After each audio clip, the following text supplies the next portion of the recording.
ಉಟ್ಟ ಸೀರೆಯ ಬಣ್ಣ, ಮುಡಿದ ಮಲ್ಲಿಗೆ ಹೂವಿನ ಮೂಲಕವೇ ವಿರೋಧಿಗಳಿಗೆ ಉತ್ತರ ಕೊಟ್ರ ಬಾನು ಮುಷ್ತಾಕ್.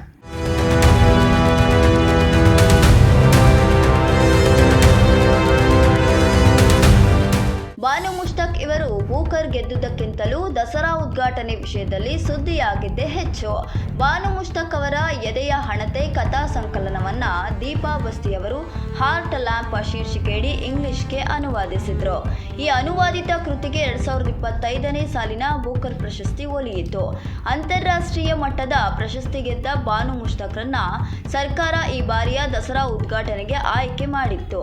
ಹಿಂದೆಯೂ ಮುಸ್ಲಿಂ ಸಮುದಾಯದ ಗಣ್ಯರು ದಸರಾ ಉದ್ಘಾಟನೆ ಮಾಡಿದರು. ಆಗೆಲ್ಲ ಇಲ್ಲದ ವಿರೋಧ ಬಾನು ಮುಷ್ತಾಕ್ ಅವರ ವಿಚಾರದಲ್ಲಿ ವ್ಯಕ್ತವಾಯಿತು.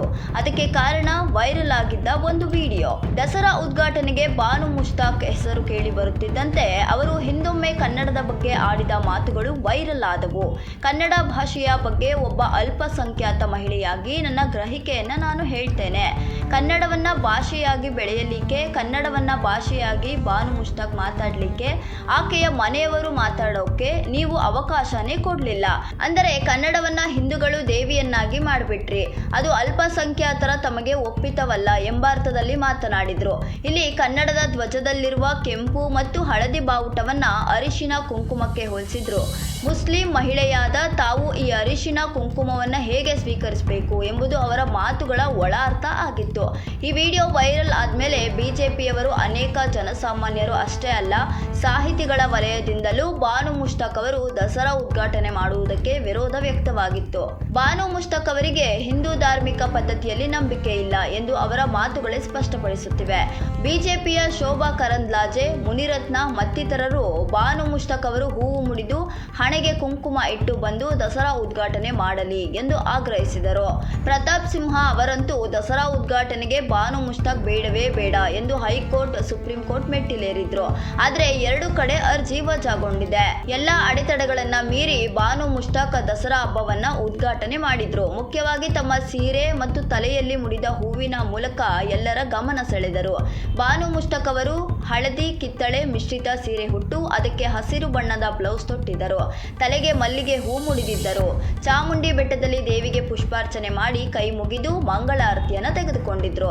ಅಷ್ಟೇ ಅಲ್ಲ, ಹೂವಿನ ಹಾರವನ್ನ ಹಾಕಿಸಿಕೊಂಡರು. ಅರ್ಚಕರು ಹೇಳಿದ್ದನ್ನ ಪಾಲಿಸಿದ್ರು. ಅವರು ಕುಂಕುಮ ಇಟ್ಟಿರಲಿಲ್ಲ ಮತ್ತು ದೇವಸ್ಥಾನದಲ್ಲಿ ದೇವಿಯ ಕುಂಕುಮವನ್ನ ಅರ್ಚಕರು ಯಾರಿಗೂ ಕೊಡಲಿಲ್ಲ. ಇನ್ನುಳಿದಂತೆ ಯಾವುದೇ ಪದ್ಧತಿಯಲ್ಲೂ ಬಾನು ಮುಷ್ತಾಕ್ ರವರು ಲೋಪ ಮಾಡಲಿಲ್ಲ. ದಸರಾ ಉದ್ಘಾಟನೆ ಬಳಿಕ ವೇದಿಕೆ ಕಾರ್ಯಕ್ರಮ ನಡೆಯಿತು. ಅಲ್ಲಿ ಬಾನು ಸನ್ಮಾನ ಸ್ವೀಕರಿಸಿ ಸುದೀರ್ಘ ಭಾಷಣ ಮಾಡಿದ್ರು. ಈ ಭಾಷಣದಲ್ಲಿಯೂ ತಮ್ಮ ವಿರೋಧಿಗಳಿಗೆ ತಕ್ಕ ಉತ್ತರವನ್ನ ಕೊಟ್ಟರು. ನಾನು ಇದುವರೆಗೂ ಸುಮಾರು ಕಾರ್ಯಕ್ರಮಗಳನ್ನ ನಡೆಸಿದ್ದೇನೆ, ಆಹ್ವಾನಿತಳಾಗಿದ್ದೇನೆ. ನಾನು 100 ಸಲ ದೀಪಗಳನ್ನ ಬೆಳಗಿದ್ದೇನೆ. ನಾನು 100 ಬಾರಿ ಪುಷ್ಪಾರ್ಚನೆಯನ್ನು ಸಹ ಮಾಡಿದ್ದೇನೆ.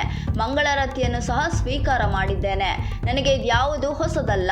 ಬೂಕರ್ ಬಾನು ಬದುಕು ಬರಹ ಅನ್ನೋ ಪುಸ್ತಕವನ್ನ ಕನ್ನಡ ಪ್ರಾಧಿಕಾರ ನಾಳೆ ಬಿಡುಗಡೆ ಮಾಡಲಿದೆ. ಅದರಲ್ಲಿ ನನ್ನ ಆತ್ಮಕಥೆಯ ಒಂದು ಭಾಗ ಪ್ರಕಟ ಆಗಿದೆ. ಅದರಲ್ಲಿ ನನ್ನ ಮತ್ತು ಹಿಂದೂ ಧರ್ಮದ ಸಂಬಂಧವನ್ನ ವಿವರಿಸಿದ್ದೇನೆ ಎಂದು ಮಾತನಾಡಿದ್ರು. ಈ ವಿಚಾರಕ್ಕೆ ಸಂಬಂಧಪಟ್ಟಂತೆ ನಿಮ್ಮ ಅನಿಸಿಕೆಯನ್ನ ಕಮೆಂಟ್ನಲ್ಲಿ ತಿಳಿಸಿ. ನೀವಿನ್ನೂ ಕೂಡ ನಮ್ಮ ಚಾನೆಲ್ ಅನ್ನು ಸಬ್ಸ್ಕ್ರೈಬ್ ಮಾಡಿಲ್ಲ ಅಂದರೆ ಮೊದಲು ಸಬ್ಸ್ಕ್ರೈಬ್ ಮಾಡಿ.